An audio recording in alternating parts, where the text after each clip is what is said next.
morning with a question. Have you ever invested in something? It could be property, it could be stocks and bonds, or have you ever invested in someone? So maybe that's required of you time, effort, money. If you're a parent, if you're a relative. You know, as we talk about investments, there's one area that does not get put in that pool, which should be, and that's investing in your health and understanding that your health is actually your wealth.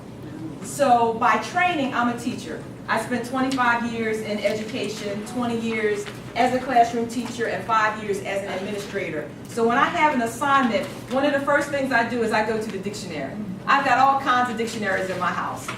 Bible dictionaries, regular dictionaries. One of my favorite books is a dictionary of word origins. So I looked up the word health, and it sent me to the listing for wealth. And I thought, I wasn't quite expecting that. So I go over to the entry for wealth, and it says that health and healing, let me say it right. It said that, blah, blah, blah, blah, blah, blah, blah, blah, blah. Oh, heal and whole. Heal and whole are connected to health, and wealth initially meant well-being. So the English used to pray to their king, in health and wealth, long to live. And that was interpreted to mean health and happiness. But the definition for happiness became more about money, because poor people thought money would lead to wealth. But we know that having money doesn't make you healthy, doesn't make you wealthy, and it certainly doesn't necessarily make you happy. What I'd like you to do is just for a minute, just take a minute and think about your current health and wealth challenges. Did something come to mind? Okay, great. Whatever your challenges are, it could be being $25,000 in debt to being 25 pounds overweight. Whatever the challenge is, it didn't happen overnight. Would you agree? Not unless you got a gambling problem, you know, that type of thing, and you lost 25. So if it didn't happen overnight, the solutions aren't going to happen overnight. And sometimes we can be very unrealistic. You know, if we need to lose 25 pounds, we want it to happen in 2 days. And then we're disappointed when it doesn't happen. And what we tend to do is try to go for that quick and easy fix. And that's the wrong thing to do. If you're trying to make improvements in your health and or your wealth, we need to look at changes, gradual changes. So I'm a lifestyle change coach and showing you how to break some things down, which is what I'll share with you today. If you think about the patterns and your preferences, and you have to make some changes. So if you're in debt, it's going to take a little while to get out of debt and or improve your credit score. Would you agree to that? Yes. Same thing with your health. So when I coach people about their nutritional changes, I don't like to use the word diet, because I think diet is very limiting in people's mind. So you tell them you want them to go on this diet, and they're like, oh yeah, I can do that diet for 2 weeks. That's what they're saying. But in their mind, this is what they're thinking. Day 15, after my 2-week diet, day 15, I'm hitting that slab of ribs and everything else. Right. So it really is about a lifestyle change. It truly is. The quick and easy fix is not a good way to go. If you make those gradual changes, you can see improvements physically with your health and fiscally with your wealth. So your challenge, I'm going to ask you a couple of questions just to think about. How did you arrive at your present challenge? For some people, it was a crisis. So it could be a health crisis. Maybe you had an accident. Maybe you were like me and got a diagnosis. Something happened to put you in your current health predicament. For your wealth, it could be something that happened, you lost your job, there was a divorce, you know, a bunch of things could have happened to put you where you are. So if we kind of think about, how did I arrive here? Because sometimes we just get there so fast and it's like, what happened? I don't even realize what happened. So not only do we need to think about how we got there, but also dig a little further and think about root causes. So if you're a person who has a health challenge, is it because you're emotionally eating? Emotionally eating, now you're lonely, now you're depressed? Are you spending money because you're trying to keep up with the next door neighbors? Or you're trying to keep up with the latest fad? What is at the root of what's going on? Because if we can get to the root of it, then we can uproot that and start off, clear ground. If you think about gardening, if you just pull the weeds up at the top and that's all you do, they're going to grow back. And they may even come back with a vengeance, right? But if you go down to the root, then we've gotten rid of all of the sources.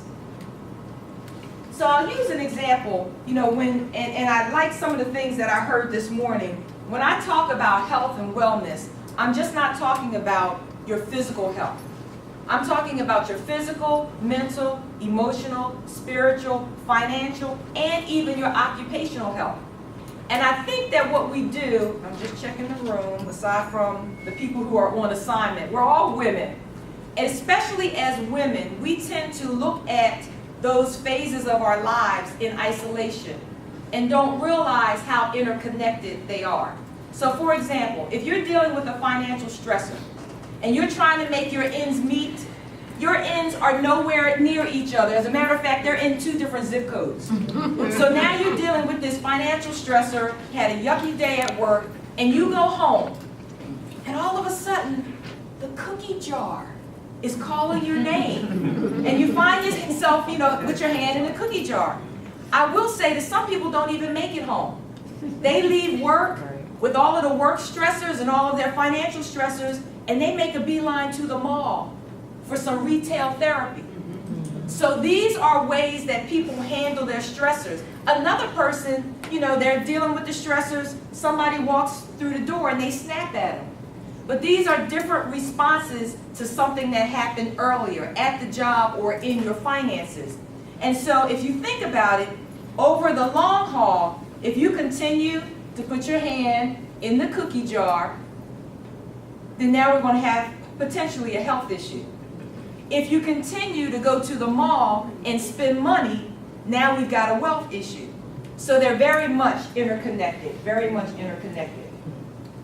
Health and wealth are connected also by parallels. So I'm going to share some parallels with you about problems and solutions. So I'll start with this one. Most people have no idea, number one, how many calories they consume each day, nor do they have an idea how much money they're actually spending each day. And so those are the problems. And the solutions could be, you could keep a food diary about all the things that you eat throughout the day, total it up in terms of calories, so now you know. You can also keep a budget diary. For some people, you might have to write that down every day. Everything. From the paper that you buy to your, trips to the Wawa, the coffee, all of that. Or some people like to use the approach where they save all of their receipts, put it in a shoebox, and do it all at one time at the end of the month. So that's what I mean by parallels in terms of solution. 2 different types of diaries. For other people, you may need to get a coach. You may need to get a wellness coach to get you on track in terms of your nutrition. Or you may need to get a finance coach in terms of getting your wealth back on track.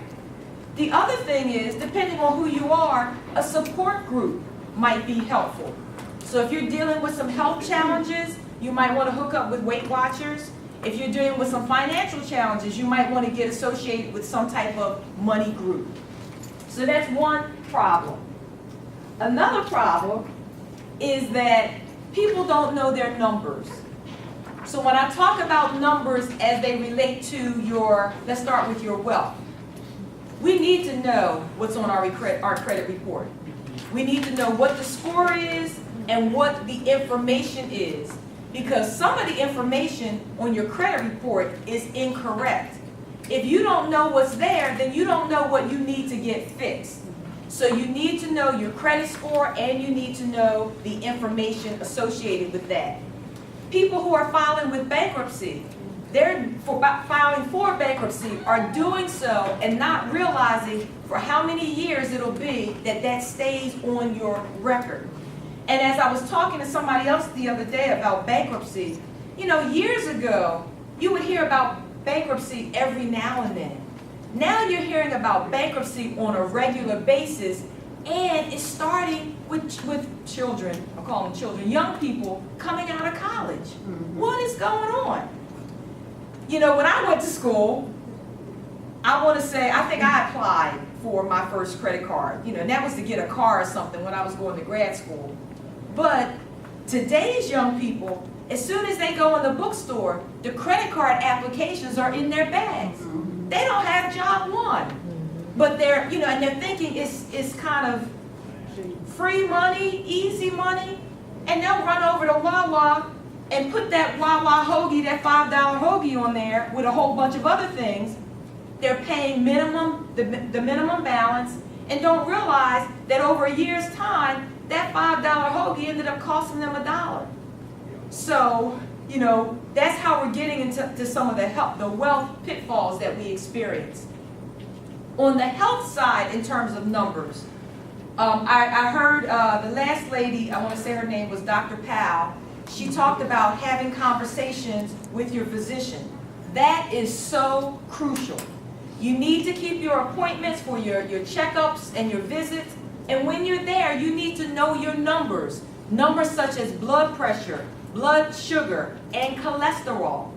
While you're there, you need to know the tests and screenings that are recommended at various ages. What I also tell the audience with whom I speak is that in addition to having conversations with your physician, we need to be having conversations at home. We are not having conversations at home about our medical history. We are not talking about financial history with our young people. And they are finding out how much debt mom and dad and grandma are in when it comes down to funeral planning time. We need to be having those conversations. Again, when I'm talking about health, I'm talking about the whole gamut. In addition to October being Breast Cancer Awareness Month, it's also Domestic Violence Awareness Month. We need to be having conversations. We're not talking about these things. We're sweeping a whole bunch of things under the carpet, or we're just kind of flipping a coin and kind of whatever happens, happens, but we're losing our young people too quickly over things that could potentially be avoided if we would just talk about it. So conversation is very, very important. One more problem, and then we're going to get ready to do an activity. As a teacher, I spend most of my time teaching second grade. That's my favorite grade to teach. I've taught pretty much all of the grades, from deaf children to hearing children. I think I've taught everything except for first grade. First graders are weepy. They just left home type thing. Second graders know a little bit. They love you. They give you hugs. They give you apples. Third graders are like, I got this. Why did you even come to work today? I don't know. But I understand that people don't read. So let me tell you how that relates to health and wellness. I'll start with the health and wealth. I'll start with the wealth piece. Would you sign your name to a contract without reading it first, and especially the fine print? I'm hoping that the answer is no. Just like a contract may contain certain clauses that if you don't read and interpret them carefully, you might find yourself in a lot of trouble. I tell people that the same way you wouldn't sign a contract without reading it, I don't believe that you should make a food purchase without reading your ingredient label. Most people have no idea what's on the ingredient label. So we need to be watching out for things such as sodium, fat content, and sugar content, which I'm going to get into a little detail in a little bit. We need to know the information on the label. You have to know as a consumer that food companies are businesses. They are in the business of making money. So we're going to talk about sugar, and I can just tell you up front, you may not see the word sugar on a label as S-U-G-A-R. But you need to know, as a consumer, the alternative wording that's used to represent sugar. A key hint, words that end in OSE, os, as in dextrose, fructose, glucose, sucrose. They all mean sugar. A little bit about sugar. When I talk about added sugar, I'm talking about sugar that is not naturally occurring. Sugars contribute only empty calories and they provide no additional nutrients, but they increase your risk of disease and mortality. So too much sugar in your diet can lead to tooth decay, and it can lead to chronic health conditions such as cancer, diabetes, obesity, dementia, heart disease, and liver disease.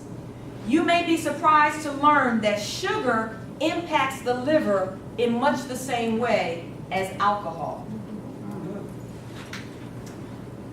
Sugar in the diets, added sugars to our foods, can be traced back to the 1980s. Right now, there are no current federal guidelines with daily sugar amounts. But there are two organizations, the American Health Organization as well as the World Health Organization, and they recommend the same thing.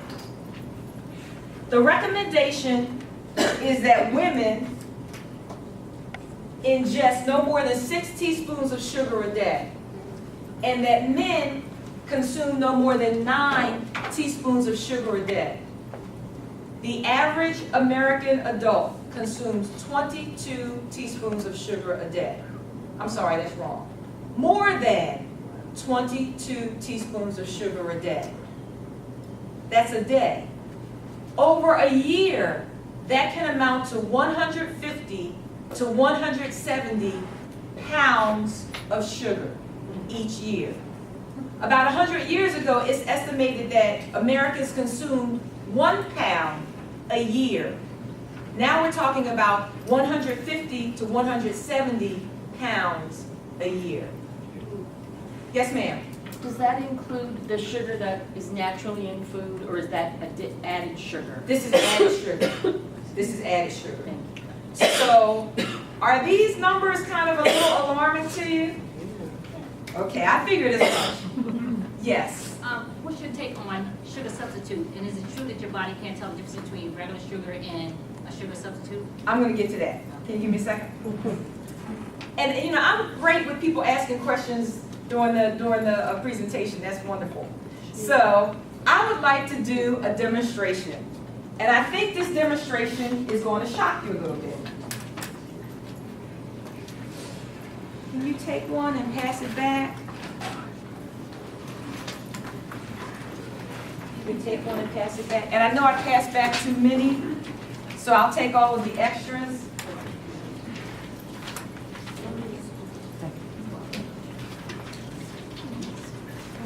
All right. The reason I believe this is going to shock you is because it's called the sugar shock demonstration. Has anybody ever seen the sugar shock demonstration before? No. Wonderful! Yay! I'm excited. So, does everybody have a slip of paper? Yeah. All right. Again, it's just the teacher in me.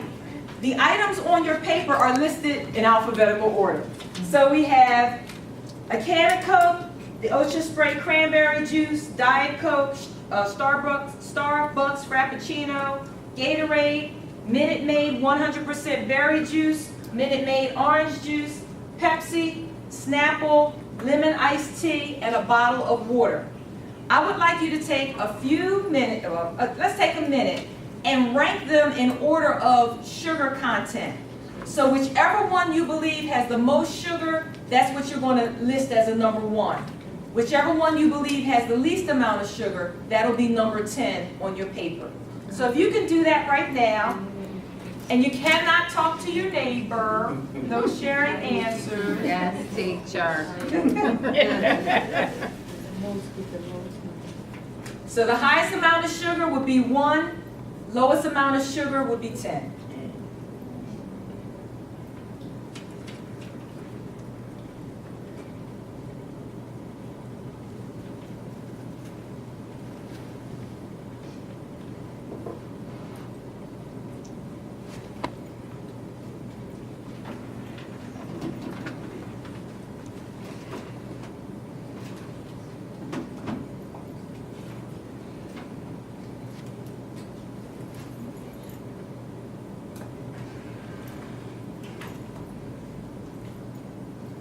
not a test, y'all. They're like, deep concentration to 101.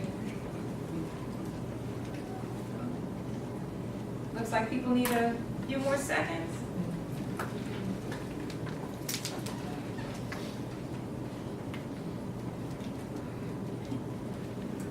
I still see pins going.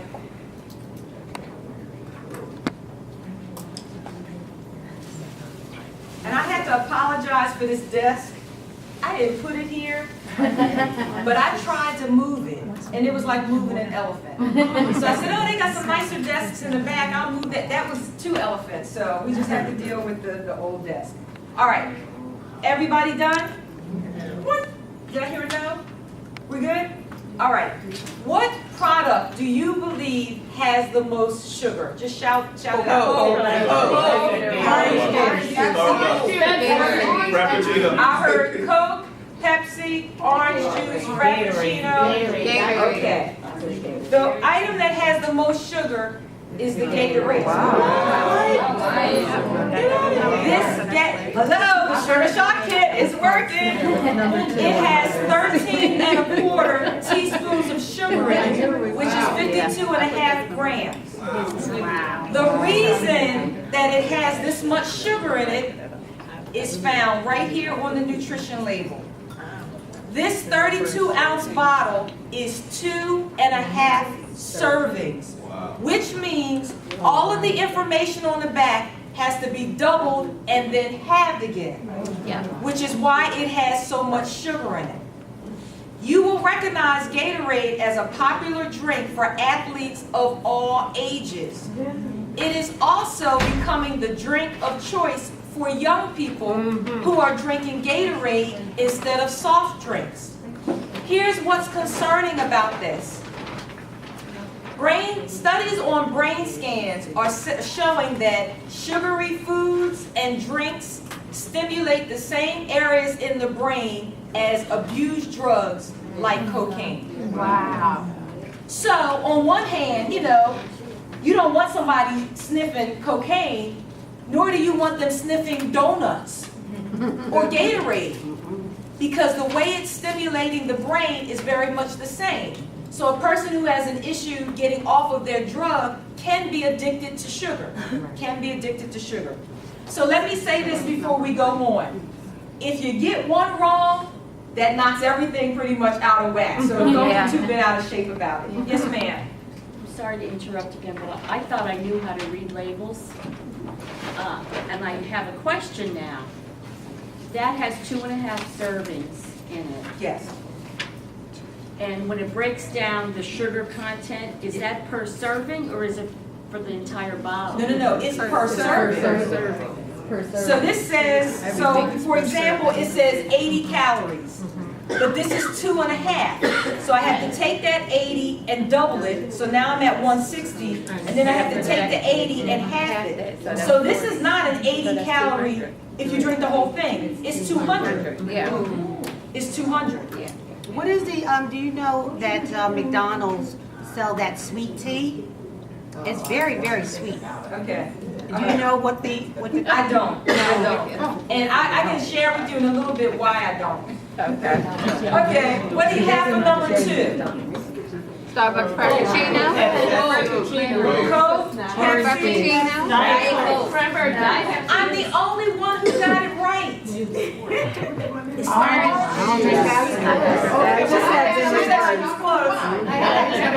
The orange juice has 12 teaspoons of sugar in it for the same reason.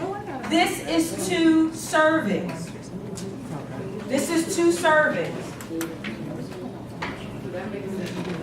What you got for number 3? Cranberry juice. I had the Starbucks. Cranberry juice.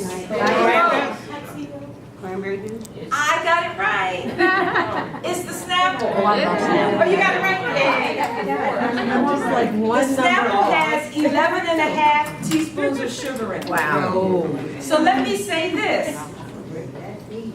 You cannot look at the bottle and gauge how many servings it is. This is 2 servings. This is actually 1.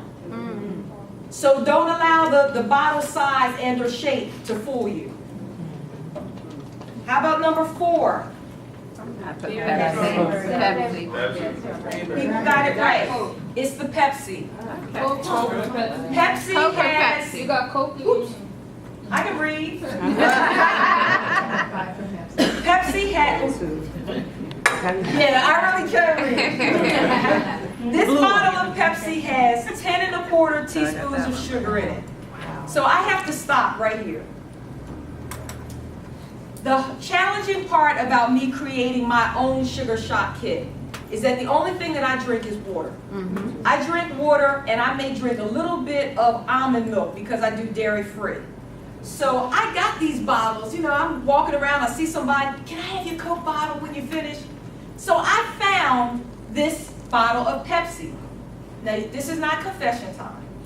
But if you are a Pepsi drinker, or you know a Pepsi drinker, they are not reaching for this little teeny bottle of Pepsi. You know what? They're not even reaching for this bottle of Pepsi.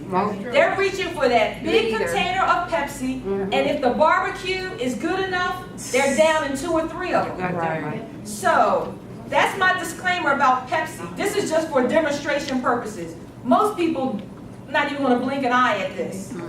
Yes, ma'am.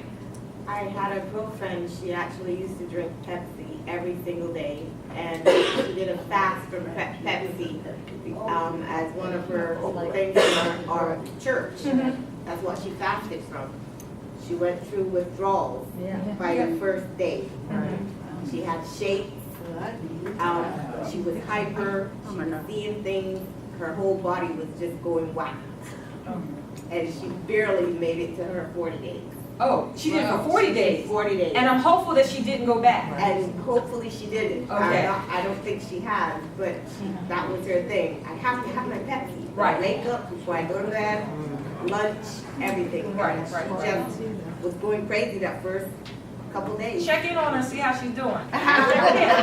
You know, because sometimes that's what we need, is we need an accountability buddy. Yeah. You know, so if you're dealing with a financial stressor and you want to go to the mall, call your girlfriend.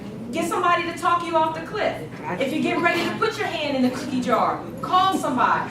Very dear to me. All right, so we're almost at the halfway point. How about number 5? Okay, let's see. Cranberry juice. It's actually the Coke. That's what I had as far. The Coke is 9 3/4 teaspoons of sugar. Halfway there. If you've gotten a lot wrong, just look at what's left. You got cranberry juice, Diet Coke, Frappuccino, mixed berry, and the water. So what's number 6? Frappuccino. It's the cranberry juice. 8 1/2 teaspoons of sugar. So even at this, you're already over. You're over if you're a woman, and you're almost at your limit if you are a man. When we talk about sugar, most people do not take in consideration the liquid sugar that they consume. If you drink this as a woman, you're over your limit. But is this the only thing you're going to eat or drink today? No. So that's how we wind up with 150 pounds of sugar a year. Yes? You know how they say cranberry juice takes away the waste out of your body and stuff? I've never heard of cranberry juice taking out waste. It cleans up. If you were like for a cleanser, you know, and I think it's running concurrently. The best thing for cleansing is juicing. Yeah. Lemons, celery, there's some things that you can do. Now this is a juice cocktail. Yeah, that's. This is a juice cocktail. 100%. And it is 27% juice. But it's cheaper than the 100% juice. How about number 7? Frappuccino. You got it, it's the Frappuccino. 7 3/4 teaspoons of sugar. How about number 8? It's the mixed berry juice. This little container has 5 1/4 teaspoons of sugar. Oh. So as a former teacher, I would see it every day. Parents would put 2 and 3 of these in their children's lunch box, and then we're wondering why they're bouncing off the wall. You know, if you think about it, we haven't always had conversations about ADD and ADHD. We haven't. I can remember when my great nephew was diagnosed, he's almost 30, when he was diagnosed with it years ago, when he was a child, 30 years ago. I said to my nephew, what are you all feeding him? Because what we don't do is we don't use our food as medicine, and we should. We should. Somebody had a question. What about Capri Suns? What? Capri Sun. Do they have as much sugar as that? I don't know how much sugar they have. I would stay away from it. Read the label. Read the label. But it's just not good. It's not good. And I'm gonna give you some strategies on reducing sugar and some other strategies for balancing your health and your wealth. All right, we're almost done. What's number 9? Diet Coke. Diet Coke. You are correct. How much sugar is in Diet Coke? 0? There is no sugar in Diet Coke. Substitute. The problem with Diet Coke is that it's Diet Coke. If you can put a nail in Diet Coke or pour it on a car battery and have the rust come off, imagine what that is doing to your insides. So the problem with Diet Coke is that it's Diet Coke. How about number 10? Water. Water has no sugar in it. So let me share this with you about water. Most of the times you'll hear that we should be consuming 8-ounce glasses of water each day. You heard that? Yeah. That is not true. You should be consuming half of your body weight in water.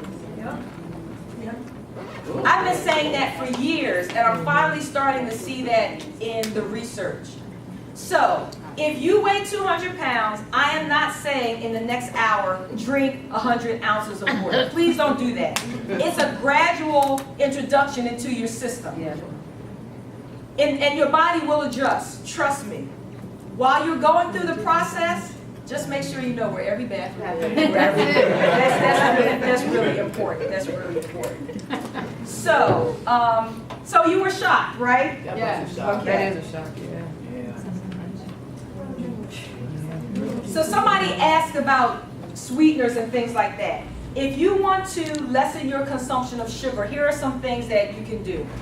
1, you need to avoid, across the board, soft drinks, sports drinks, energy drinks, and fruit drinks. Avoid canned fruits that are in heavy syrup. And I'm sorry, it would have been better, I have to tell Kristen if she invites me back next year. My workshop needs to be after lunch, because you all might not like me when I finish. But we also need to limit our consumption of desserts and baked goods. I already shared with you, knowing the alternative wording for sugar, high fructose corn syrup, sugar cane, all of those type of sugars. Actually, I did a presentation last night for a breast cancer support group, and somebody asked me about organic white sugar. White products, I don't do white products at all. The fact that it's organic has its benefits, but it's still white sugar. It's not any good for you. If you have to have sugar, go for a natural sweetener, such as stevia. Most people have heard of stevia. I think it's super sweet. I don't even bother with it at all. What about honey? What about cane sugar? It's still sugar. Honey is it's called a less bad sugar. So I want to say off the top of my head, honey was in that category, molasses was in that category, and maple sugar. They're considered less bad sugars, but they're still sugar. It's still sugar. How about the agave, sir? I've seen that a lot, and people suggest it for natural. In my research, I haven't seen the agave come up. And I don't know why it is, because I'm familiar with it too. And, you know, that's something I can look into. Yes? So it's true that your body doesn't know the difference between regular sugar and artificial sugar? I mean, I don't know, you know, I don't know. I don't know if the body's able to distinguish the difference. But I will say this about the sugar, which is why when I do my presentations, I like to do the sugar shock kit. Because again, people aren't thinking about liquid sugars. But there's also a connection between stress, sugar, and inflammation. And you know, as people talk about being healthier, we always hear about the benefits of eating well and exercising. But those three topics are getting more attention in the research. So we talked a little bit about the stress. And what you need to do is a couple of things. Davida hit on it a little bit in her session with Trudy, that we need to, number one, you need to know your stress triggers. You need to know your triggers, and then you need to have systems in place. So if you know that you're a person who's going to put your hand in the cookie jar, because sometimes it's not about eating, it's about crunching. And some of the cues that we think are hunger cues are really cues that your body needs water. Our bodies are primarily water. And so we are misreading those cues. But if you're eating, I can do that sometimes. Sometimes I'll just want like some granola just to crunch. But I'm kind of watching the whole grain thing too. But if that's you, you need to have the baby carrots in your refrigerator. So that when you deal with that stressful child, or it's time to write a check and you don't have the funds, you can go right to the refrigerator and get your baby carrots. Because what's not going to happen, you're not going to get your car keys and drive to Pathmark. You're not. What you will do is you'll go ahead and eat the cookie and say, tomorrow when I go to the gym, I'm just going to do the lap twice. That's what you want to do. So we need to know about our stressors. And if you are a person who has a diagnosis, there is a definite connection. Because taking care of yourself, physically, mentally, financially, all of that can help to reduce your onset of any illness. And if you have a cancer diagnosis in particularly, it can reduce your risk of recurrence. So if you are stressing out and you're reaching for the cookie that's now sugar, what happens in your body is inflammation. So when inflammation happens, you ingest the sugar, your body heats and swells. So your skin stretches. And when the inflammation subsides, it retracts. So this process of expansion and contraction, now we've got sags and wrinkles. So as women, that can be a very vicious cycle. Because now I'm looking in the mirror and I'm seeing some wrinkles that I didn't see before. Now I'm stressed out again. And I'm back at the cookie jar. So it can be a very vicious cycle. So we need to find ways to break the cycle. All right. So, how many people are from Pennsylvania? I guess I should have asked a different question. How many people are not from Pennsylvania? Okay, Delaware. Delaware. Okay, wonderful. Okay, so I live in Delaware. I'm originally from Sharon Hill, which is right by the Philadelphia airport. And I've been in Delaware 6 years and doing really well not getting lost. So a lot of my research is on what's going on in Delaware, but I did look up some facts for Pennsylvania, so I'm going to go back to my notes for this. But there are alarming statistics pointing to the fact that America as a whole is unhealthy. The most unhealthy region is the South. And all of those states that fall within that band are ranked at below average to poor. Delaware is one of those states. I don't know quite where Pennsylvania falls in, but Pennsylvania's statistics are a little bit better than Delaware, but it entails Pennsylvania, New Jersey, and Delaware having very similar problems. Delaware, it has the third worst health ranking. And in 2014, the News Journal in Delaware reported that a third of adults in Delaware are obese. And when you talk about obesity, it's also referred to as hyperlipidemia. And that's considered having a BMI or body mass index at 30 or above. All right. So in terms of obesity and how states rank, Delaware comes in at number 13. Pennsylvania comes in at number 20. One of the driving forces to rates like this have to deal with income disparity. So, for example, in the entire United States, the poverty rate is about 15.1%. In Delaware, that rate is 13.2%. The poverty rate for children in the United States is 16.9%. And if you go online, they can actually pinpoint communities. So I'm going to use Delaware as an example. Delaware, it's not just Delaware, they can pinpoint Wilmington. The poverty rate for children in Wilmington is 33.9%, which is roughly a third of the children. And they call communities and neighborhoods like these food deserts. And what that means is that they present geographical barriers to healthy foods. So for example, if you are in downtown Wilmington and you need to get to Whole Foods or Trader Joe's on 202 and you don't have a car, in order to get there, you may have to take multiple buses and or a cab. You're also not going to find a Salad Works in downtown Wilmington. But what you will find in Wilmington as well as other neighborhoods are tons of fast food restaurants. So when people have issues with money and they need food, that dollar menu gets to be really, really attractive.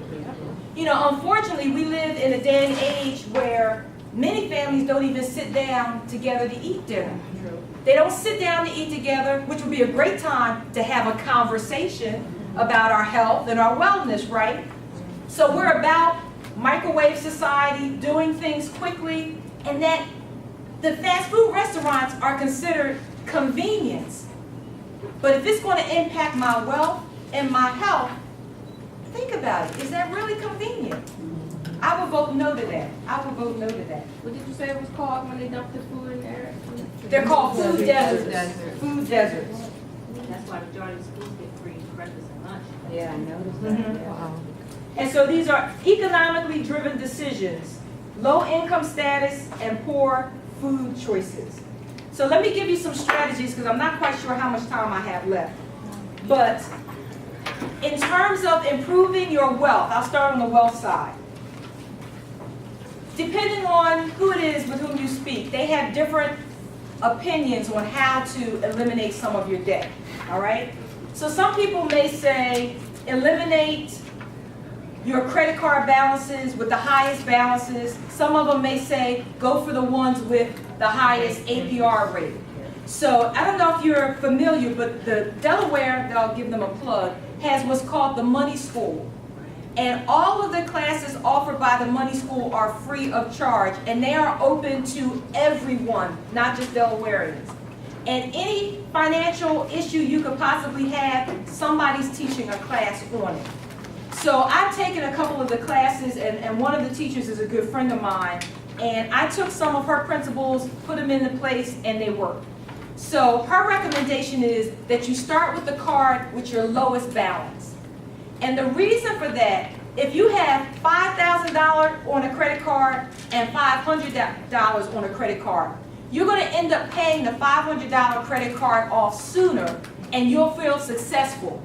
As opposed to $5,000 year one, year two, and you're like, you know what, it's just never going to happen. But that $500 balance will be taken care of quicker. So you want to hit, my suggestion is that you approach your lowest balance on your credit cards first. If you're paying $50 a month, when you finish paying that off, then you roll that $50 into your next one. And we enjoy being successful. So that's a strategy. Somebody else shared a strategy with me, and I put it into place and I still do it. When you make a purchase, always pay using dollar bills. All of the change that you receive, put it in a piggy bank at home. You would be surprised how much change you end up saving. I go to the TD Bank and I'm at the Penny Arcade, and sometimes it's like $50 just in change. So that's a strategy. If you are a person who's in credit card debt, when we talked about knowing your numbers, understand that if you cancel a credit card, you take a hit on your credit score. So if you need to shred it, shred it. If you need to put it in the freezer, put your credit card in the freezer so that you're not using it. Hold on a second. I know for me, I can be a stress eater. My children are grown, but when they were younger, what I would do is buy the cookies that they liked that I didn't like. because that took away my temptation. But I don't like cold cookies. And I want to support the Girl Scouts. So I'll buy a box of Samoas and put it in the freezer. And then when I'm like, okay, think I need something sweet, the fact that it's cold, I'm not going to microwave it. And I'm not going to wait for it to defrost.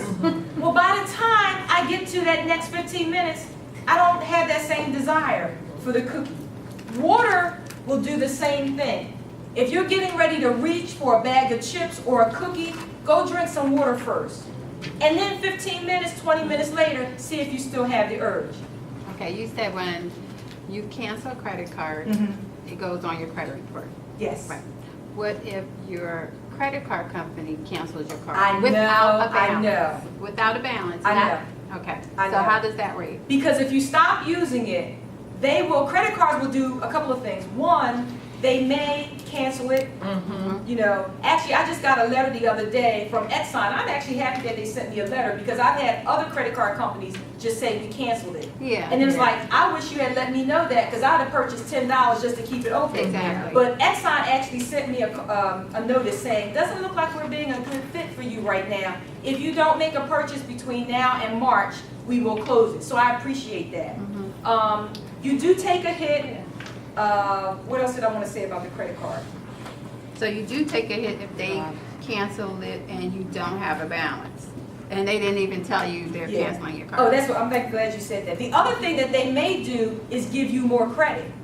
Yeah, they do. I've called them and I get this letter. Congratulations, we've just extended your credit $5,000. Wait a minute, I didn't ask you to extend my credit $5,000. Right. Because lenders are not only looking at how in debt you are, they are looking at the possibility of you being in debt if you have a certain amount of credit available. Right. So, you know, again, they're in it to make money, and they don't rightly care about your credit score. Or Right. they do. No, they You don't. know. Okay, so. Yes.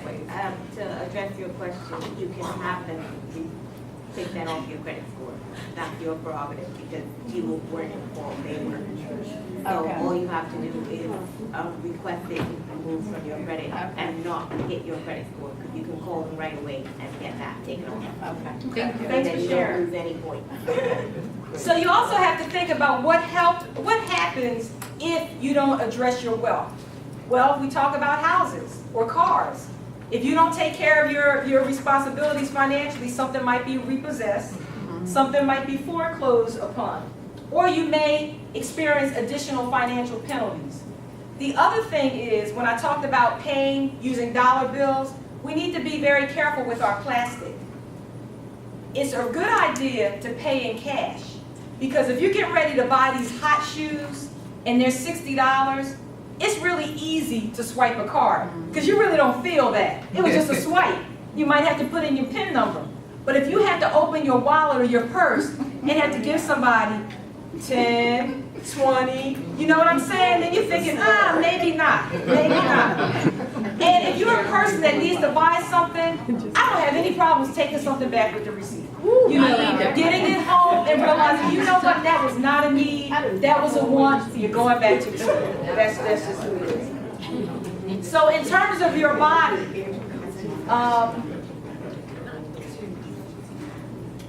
so what happens if you don't take care of your health? And so I talked about if you're not paying your bills, I want to flip over to if you're not feeding your body. Your body can operate in crisis mode because we're designed that if there's some type of a famine, you're not going to die. You know, if you've been without food for 2 hours, when it hits 2 hours, 5 minutes, you're not going to die. Our bodies have a response system that'll put you in crisis mode so you can continue to exist. So what happens if I guess I'm talking about extreme diets. You know, they're not really doing your body good. Because if you go on the extreme end of it and you have a crisis, now your body's confused. I mean, unless you're doing like a fast for a specified period of time type thing, you know, to go on some extreme diet, your body's confused and doesn't know, is this a real emergency or not? What I suggest people do, a couple of things, I'll just give you some strategies. If you are dining out, when I place an order, I don't eat out that often. When I place an order, I ask the waitress or the waiter to bring me a carry-out container with my platter, with my entree. Not only in restaurants, but when you buy your own new Chinaware, they are supersized plates. So when you go to a restaurant, because it's a big plate, they're actually giving you more than one serving. So if they bring me my entree and forgot the carry-out container, I'm not eating anything until it comes back. Because as soon as I get the container, half of what's on my plate is coming off and it's going home. And that helps with portion size. I'm hopeful that everybody knows that the food pyramid is obsolete. It's now my plate. Whoever thought of it, I think it's ingenious. So I'm going to date myself. Initially, the food pyramid used to be horizontal, and then it went vertical, and then it started to add steps up the side. You know, but when you see this little slice of a pyramid, well, how much is that in fats? Now with the plate, it can show you half of your plate needs to be food and vegetables. The other piece, protein and meats, and then a small amount of dairy and sweets.